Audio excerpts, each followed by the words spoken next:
going to be Claude. I think I pronounced that name correctly, from New York. Hey, And yes, how you doing? Claude's call screen says hell and then garble garble, mostly inaudible. How you doing, Claude? Okay, hi. That's usually how I speak, but that's okay. So, yes, the question online was, should anybody go to hell, right? And so my point is that only those people who refuse to and willfully ignore their senses and to use their senses should go to hell, because hell for them would be a world where they have to use their senses and they can't get around it by using blind faith. So that's What do you the mean hell by question. use their senses? People who don't investigate the world using the senses that their supposed creator gave them.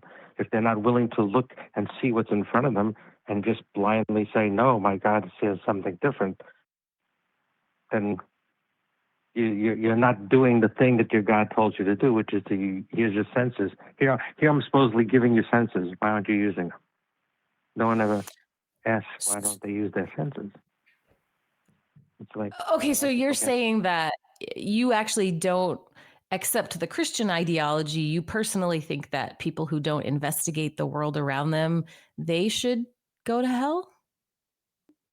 well, I'm just playing with the word hell. I don't believe there's a hell because I'm not religious. So, but if they believe there's a hell, then those that don't use their senses to navigate and investigate the world are those who should go to hell in their world. Well, certainly, I mean, in many religions, they are not asked to use their senses in that way. It's much more have blind faith is what they are, or have faith is what they are asked to do rather than investigate. Right. And to that end, I then was my other point, which is that all these people who say that we don't understand or they understand the will of God, the point is that nobody understands the will of God. Even God doesn't understand the will of humans because we have free will.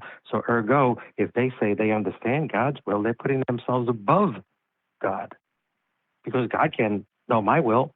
So how would you know his will? Well, I think, and I could be wrong, I think most Christians, when they're telling you the will of God, they're just reciting what the Bible says the will of God is, right? Or what they think the Bible says. I don't know. I could be wrong. I don't know too many Christians that can divine the will of God. Well, they all claim they do.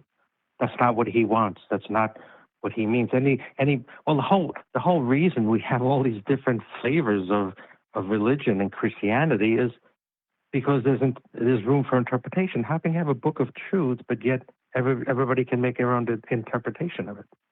That doesn't make any sense.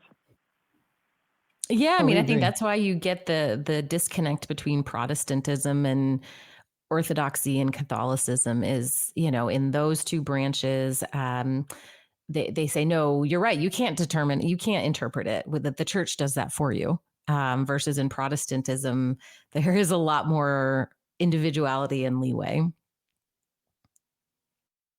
Okay, but that just proves that it's up to individuals who want to say that they're the ones who can interpret the Bible best or by any book best, and you should follow them, and which just balkanizes and breaks up the thing that they claim they should have, which is a uniform entity or a uniform group.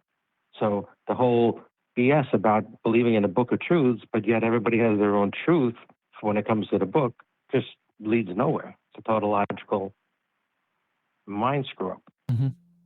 Yeah, we agree. Listen, Claude, we appreciate you calling in. We're going to move to the next caller in queue, but thanks so much for sharing with us. Bye-bye. Bye-bye. Cheers, friend. I do know this. I don't believe in a hell. I personally don't want anyone going there. That's my personal opinion. Yes. Yes, my personal opinion is that it would be unjust for anyone to go. Indeed.